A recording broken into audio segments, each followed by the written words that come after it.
जो अपने साधन भजन पवित्र आचरण का क्रोध दिलाने वालों से प्रेरित होकर क्रोध करके उनका अपमान करता है, अपने क्रोध को प्रकट कर देता है, तो यह प्रमाद उसकी भजन वृत्ति को रोक देता है। बहुत ध्यान से, इसीलिए पूज्यपाद उड़िया बाबा ने कहा कि भजनानंदी महात्मा को क्रोध से बचना चाहिए। 1 महीने के किए हुए भजन को एक बार का क्रोध प्रभाव रोक देगा। अब बाबा तो सिद्ध महापुरुष थे, उन्होंने जो अनुभव किया वो बोला, पर शास्त्र भी कहता है कि यदि आपको कोई क्रोध दिला रहा है, दिलाएंगे, मतलब ऐसे कि हमारा कोई मतलब नहीं है, पर वो जानबूझ करके आपको रोकेंगे, छेड़ेंगे, आपको परेशान करेंगे, ऐसा षड्यंत्र रचेंगे कि आपको गुस्सा आवे। जैसे अभी पीछे सुनाया था ना, शिष्य ने कहा गुरुमंत्र ले, तो तुम्हें क्रोध दिखाई देता है, तो गुरुजी ने प्रेरणा की, झाड़ू मार देना, आपकी टोकरी डाल देना, ऊपर पूरी डाल देना। तो हमारे गुरु भगवान है, वही प्रेरित करते हैं, जाओ पीछे से बोल, बड़ा पाखंडी नीच है, देख ड्रामाबाज जा रहा है। वैसे दृष्टि जाएगी, ड्रामेबाज कहा है, पाखंडी कहा है, अच्छा तो फिर हम तुम्हें दिखाएंगे कि हमारा अब आ गया। बिल्कुल नहीं, चुप, प्रणाम, और रोना चाहिए, प्रभु देखो ये ठीक कह रहे हैं, मैं हूं ना, पर जैसा हूं आपका नाथ मुझे स्वीकार कर लो। प्रभु देखो अब तो गवाही मिल गया ना, पहले तो हम ही एकांत में कहते थे मैं नीच हूं, मैं पाखंडी हूं, अब तो गवाही मिल गया, जब गवाही मिल जाए तो पक्का हो जाता है ना, तो प्रभु पतित पावन हो, दयामय हो, आप हम पे ये भाव आने चाहिए। क्यों? तो क्रोध दिलाने के लिए आएंगे, पक्का आएंगे, और आते हैं जिंदगी में, देखने को मिल। कितने गृहस्थ जन आके कहते हैं कि हम बहुत बचना चाहते हैं, पर हमारे को ऐसा छेड़ा जाता है, ऐसा किया जाता है कि हमें गुस्सा आ जाता है। ना आए पाए, उसे चुपचाप सहन कर लो, आप अपने भजन को बचा लो। ये पवित्र मार्ग है, अध्यात्म मार्ग है। बार बार गुस्सा करते रहोगे तो अनुभव ही नहीं आएगा। स्मृति नष्ट करता है गुस्सा। कामा संजायते क्रोधा, क्रोधा स्मृति विभ्रमा, और स्मृति हमारा धन है, भगवती स्मृति क्रोध चुरा लेगा, बहुत सावधान। उपासक को चाहिए कि पूर्व रात्रे परिचय युंजाना सततम मनः लघ्वाहारो विशुद्धात्मा पश्चन्नात्मान आत्मनि। यदि तुम्हें इसी जन्म में भगवत प्राप्ति करनी है तो लघ्वाहारो लिखा है, थोड़ा भोजन पर सुधार कीजिए, हल्का भोजन कीजिए, मतलब जितना आपके, अब जितने में आप कितना उतना नहीं है, मतलब प्राण पोषण हो जाए, आपकी दिनचर्या चल जाए, क्योंकि आप जैसे भगवत मार्ग के पथिक हैं, अधिक भोजन पाएंगे। देखा है, ये भी अनुभव किया, अधिक भोजन से भजन में अरुचि होती है। स्वादिष्ट अधिक भोजन पा लेने से वो सतोगुणी भोजन भी तमोगुण हो जाता है, उसमें प्रमाद स्थिति आ जाती है। इसलिए कह रहे हैं, आदेश करें लघ्वाहारो, भोजन का एक आप अनुपात बना लीजिए कि आपको इतने भोजन से चल जाएगा, और बहुत काल तक आप अपने नियम में स्थित रहिए। मैं मानता तो कोई है नहीं, मान जाओ, मानने के लिए ही सत्संग हो रहा है, मान जाओ। जितना आप एक नियम बना लो, आप एक दिन पाके देखो, और वो लघुआहार वही माना जाएगा, भोजन पाने के बाद तुरंत क्रिया या बैठना पड़े, मतलब कोई क्रिया में लगना पड़े या बैठना पड़े। आपको पेट का वजन नहीं आना चाहिए, ऐसा नहीं लगना चाहिए या खाए तो थोड़ी देर लेट जाए, ऐसा ऐसा लेट जाओ अच्छा है, पर आपको नहीं लगना चाहिए। इतना भोजन लघुआहार कहा जाता है।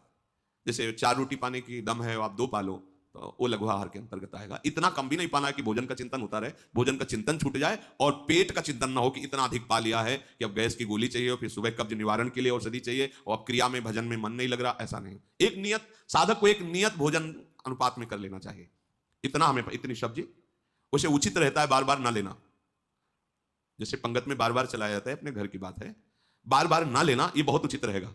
एक बार में आपने देख लिया, भाई हमें 4 रोटी रखिए, इतनी दाल, इतनी सब्जी, इतना है, बस।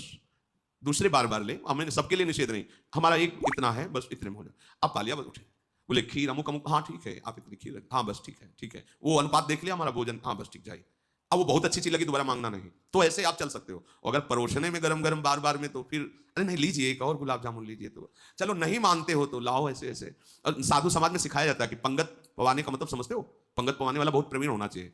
ना कब माना जाता है, जब पीछे से उठ जाए, ऐसे नहीं, ऐसे तब नहीं माना जाता। बोले ऐसे, अब जानते हो कैसे ना किया जाता है, बोले खीर खीर खीर, सामने खीर नहीं, ऐसे हाथ हटा के हम तब, अरे आप क्यों डाल दिए नहीं तो तब होता है, नहीं नहीं एकदम ऐसे होता है ना, मतलब उठ गया एकदम, उसे माना जाता है नहीं नहीं, ऐसे हाथ तो हटा लिया, और जब नहीं ना ही कहते कहते परस गया, तब वो बोले ऐसा नहीं। भोजन का एक नियत अनुपात रख लीजिए। और उपासक को चाहिए कि रात के पहले पहर में और रात के पिछले पहर में अपने मन को विशुद्ध भाव से भगवान में लगावे। सोते समय बिल्कुल सावधान हो जाओ। ये जिन साधक की वृत्तियां, चाहे गृहस्थ हो चाहे विरक्त हो, जब आप शयन करने जा रहे हो, उस समय मानो आप मृत्यु दशा में जा रहे हो, पता नहीं जगना हो कि ना हो। सच्ची बात मानिए, लाखों लोग ऐसे सोते ही रह गए, कब कहां कौन सी, तो आप शयन करने जा रहे हैं। मतलब मेरा अंतिम समय ऐसा भाव कि अब हम शयन, सामने प्रिया प्रीतम का भाव करके नाम जप करते एकदम लीन होते, कब नींद आ गई आपको पता नहीं, ऐसा नहीं आ रही तो हम प्रिया प्रीतम के चिंतन में है, नाने पर भी भारी विक्षेप आपको नहीं होगा। और जब जगे तो केवल प्रभु का उस समय चिंतन होना चाहिए, सारे पूरे दिन का पूर्व प्रपंच चिंतन में ना, वो करेगा मन, जहां चेतना जगी तो शुरू। उपासक की चेतना लुप्त होती है प्रभु में और जागृत होती है प्रभु में। संदेश जो यहां है कि रात्रि के प्रथम पहर में और रात्रि के अंतिम पहर में, अर्थात सोते समय भगवदानंद में डूबकर सो भगवत चिंतन, और जगते समय भगवत चिंतन, तो पूरी रात्रि का समय आपका भजन हो जाएगा। ऐसा होता है? ऐसा करते हो? देख लीजिए, आप ऐसा कीजिए।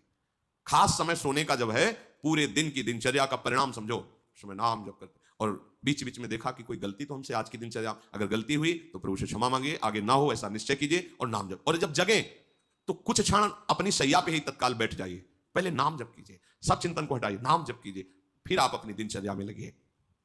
लघुआहार रात्रि के प्रथम पहर और अंतिम पहर में भगवत चिंतन, उसे अपने लोगों को तो करना नहीं पड़ता चिंतन, आंख खुलते ही दिनचर्या में बड़ी प्रवीणता से लगना होता है, क्योंकि 4 सवा 4 बजे से सत्संग शुरू है, तो यहाँ घंटा आध घंटा पहले तो आने होता होगा। तो अब उसके लिए तो पहले से, अब जब 4 बजे यहाँ बैठे हो तुम, तो मतलब है कि 2-2:30 बजे से तो दिनचर्या चालू करनी ही पड़ेगी। तो उस समय से एकदम जल्दी जाऊं, जल्दी वो चिंतन वहीं लग, राधा के कुंज, वहाँ कीर्तन भजन, यहाँ आए तो नाम कीर्तन, वैसे बहुत बढ़िया सौभाग्य, ज्यादा लड़ाई वाला साधन यहाँ नहीं है, ज्यादा लड़ना नहीं पड़ेगा मन से, वो ऐसी दिनचर्या को खुद भागेगा कि मुझे जल्दी करना है, जल्दी पहुंचना है, वहां बैठ के सुनना है, आदि आदि। प्रज्वलित तेज उसके हृदय में प्रकाशित हो जाता है, उसी तेज में सारे गलत विचार भस्म हो जाते हैं। ये लड़ाई नहीं लड़नी पड़ती, थोड़ा तो सही ढंग से चलो। अब जितना भी बताओ सुन लोगे, पर मन के अनुसार चलना अच्छा लगता है, शास्त्र के अनुसार चलना अच्छा नहीं। आज्ञा पालन कर लो, सच्ची बात कहते हैं, आज्ञा पालन कर लो। हमारा हंसना, हमारा खेलना, हमारा तुम्हारा दुलार करना, तुम्हारा डांटना, केवल एक ही बात, तुम्हारे मन को मैं पकड़ पाऊं। मन को पकड़ लिया ना, वो ऐसे पकड़ में नहीं होता, ये ऐसा भूत है अभी यहाँ कल वहां वहां, ऐसे इसका स्थान ही समझ में नहीं आता है, और वो तुम्हारे सहयोग से समझ में आएगा। तो जैसे ज्यादा इससे बैर भी नहीं किया जा सकता, क्योंकि हमें इसी से भगवत प्राप्ति करनी, बात ये भी समझो, इसी से हमें भगवत प्राप्ति करनी। सावई मन कृष्ण पदारविंदो, इसको थोड़ा दोस्ती भी देनी है और थोड़ा टाइट भी रखना है। ना तो बराबर इसे टाइट रख सकते हो, ना तो बराबर इससे दोस्ती कर सकते हो, दोनों बात होनी चाहिए। जब ये हट पे हो तो घुमा के ऐसा ही करना है, अब तो आज रसगुल्ला पाना ही है, अब उठान लिया, अब तो माला में राधा लाभ ध्यान करोगे तो रसगुल्ला आएगा। ये बहुत चतुर है, बहुत चतुर। अब बार बार हृदय में जलन होगी ऐसा, तो हमें लगता है कि अगर पैसा हो तो ले आओ रसगुल्ला, श्री जी को भोग लगाओ, ऐसे पवा दो, देखो भाई तुमने कहा था रसगुल्ला, अब हमारी बात मानो, 11 माला बैठ के करो, राधा राधा राधा राधा राधा। अब अगर चंचलचा की तो ठीक नहीं है, तुम्हारी बात अपने उचित धर्म की बात हो। ये पूज्य मथुरादास जी महाराज के श्रीमुख से सुना, बड़े सिद्ध संत थे, तो उन्होंने कहा कभी कभी, लेकिन अधर्मयुक्त नहीं, क्या धर्मयुक्त कहा तो हम कर नहीं, फिर उसमें डांट लगानी, जहां धर्मयुक्त है वहां, जैसे कभी मन आज ऐसा, तो ठीक है चलो, वो कर श्री जी को भोग लगाया, जय जयकार की, पाया, अब लगो तुम्हारी बात हमने एक मान ली, अब हमारी एक बात मानो, इतना भजन करो, इतना ऐसा पुराने संतों ने भी किया।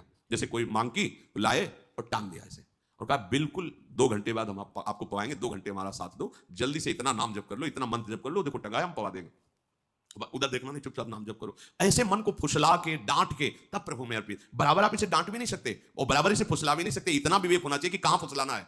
जैसे घोड़े को अधीन किया जाता है ना, कभी हाथ फिराया जाता है, कभी चाबुक मारी जाती है, वो ऐसा प्रवीण हो जाता है कि चालक की एड़ के इशारे को समझकर उधर चल देता है। ऐसे ही हमको मन को अपने अधीन करना है, संपूर्ण उपायों से। देखो महात्मा जन वही, संपूर्ण उपायों से हमको मन की लोभ और क्रोध की वृत्तियों को दबाना है। अगर आप दबा ले गए तो इससे बड़ा कोई तप नहीं है, और यही तप भवसागर से उतारने का सेतु का काम करता है। भव समुद्र से क्या, अपने मन की लोभ क्रोध आदि वृत्तियों को दबाना, उनको दबाना सीखो। आप दब जाते हैं उनसे, आप इनको दबाना सीखो। थोड़ा सा आप अपने स्वरूप में आइए, आप अपार सामर्थ्य रखते हैं। सच्ची बात, नारायण को अधीन कर सकते हैं, ये तो सब छोटी मोटी बात। नारायण को होए अधीन संग ही संग डुले, भक्तन पाछे यो फिरे जो बछड़ा संग गाय। समझो आप में इतनी सामर्थ्य है कि आप अपने प्रेम बंधन की डोरी में प्रभु को बांध सकते हैं, पर आप अपनी सामर्थ्य को भूलकर इंद्रिय और विषय में इतना लीन हो गए कि आप रोने लगते हैं, निराश हो जाते हैं, अब हम जी नहीं सकते, हमें भोग चाहिए, हमें बहुत कमजोर हो गए।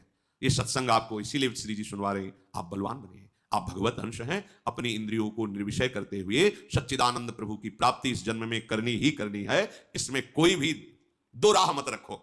आप जो होगा सो होगा, अब इस जन्म में प्रभु से मिलना है, एक बार ठान लो, प्रभु से मिलना है, सब ठीक हो जाएगा। और जब आप ठान लोगे तो दूरी नहीं रहती। ये मार्ग ऐसा है, ये जैसे कोई छड़ी इतनी बड़ी नहीं दिखाई देती, खोलो तो लंबी निकलती चली जाती, फिर उसे कर दो छोटी। ये देहाभिमानियों के लिए बहुत लंबा मार्ग है, जन्म जन्म, और शरणागतों के लिए बिल्कुल छोटी छड़ी की तरह समिट जाता है। ऐसे प्रभु मिल जाते, इन्हीं नयनन सब सुख देखे।